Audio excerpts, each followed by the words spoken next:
symbole d'une Afrique unie et forte. En effet, comment ne pas saluer la pertinence de leur vision panafricaniste ayant conduit le 25 mai 1963 à Addis Abeba à la création de l'Organisation de l'Unité africaine, OUA. Celle-ci était destinée à rassembler les peuples africains pour faire face ensemble aux défis qui les attendaient au lendemain de la décolonisation. Héritière de sa devancière, l'Union africaine ne surgit guère du néant. Sa filiation certaine au panafricanisme réside fondamentalement dans l'objectif d'autodétermination des peuples africains. À la lumière d'innombrables défis qui se dressent devant nous, cette vision dont nous percevons encore plus clairement le bien fondé de nos jours doit véritablement assurer la pleine participation des peuples africains au développement et à l'intégration économique du continent. En effet, forts de leur potentiel humain et de leurs ressources naturelles, nos États doivent mutualiser leurs efforts pour relever les défis qui engagent le sort de nos peuples, à savoir l'éducation, la sécurité alimentaire, la santé, l'emploi, les droits humains, l'alternance démocratique, l'environnement, la valorisation de notre culture et la préservation de notre patrimoine, la promotion de la recherche scientifique et de l'innovation technologique comme fer de lance du développement.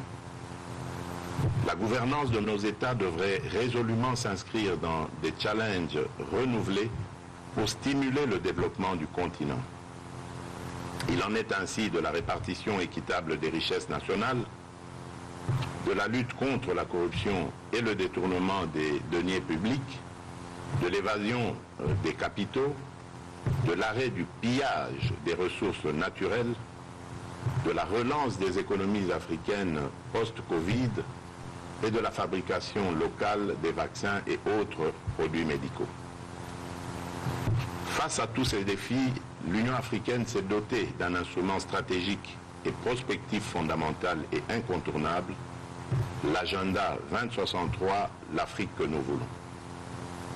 Cet outil d'impulsion, l'agenda 2063, constitue un serment collectif où nous tous, peuples d'Afrique et de la diaspora, unis dans la diversité, jeunes et vieux, hommes et femmes, filles et garçons, de toutes les couches de la société, nous nous engageons pour une Afrique intégrée, prospère et pacifique, dirigée par ses propres citoyens et représentant une force dynamique sur la scène mondiale.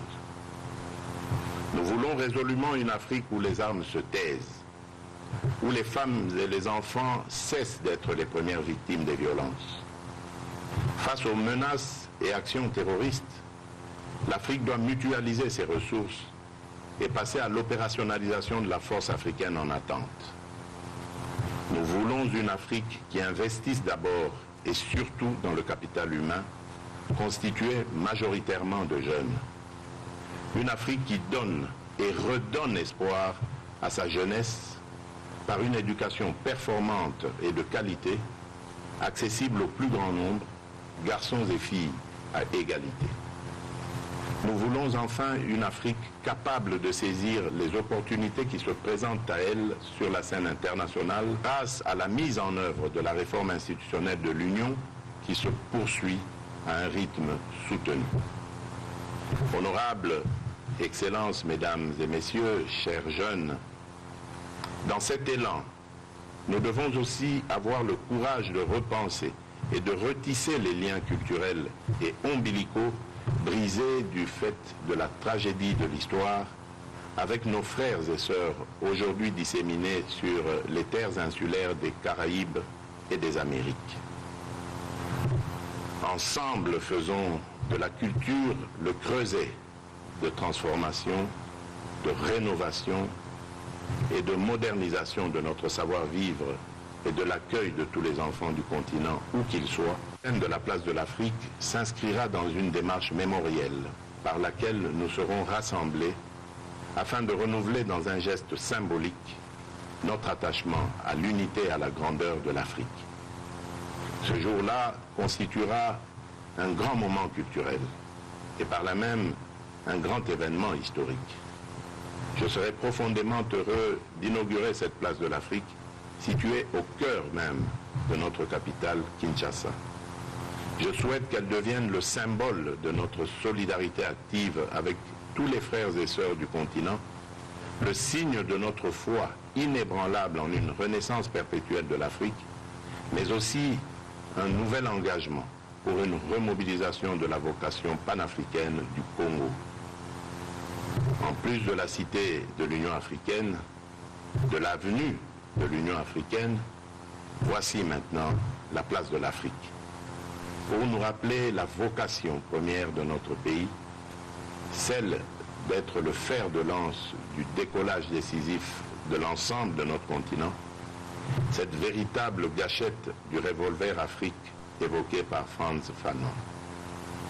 Que vive l'Union africaine, que vive la République démocratique du Congo, que Dieu bénisse et protège l'Afrique et la République démocratique du Congo.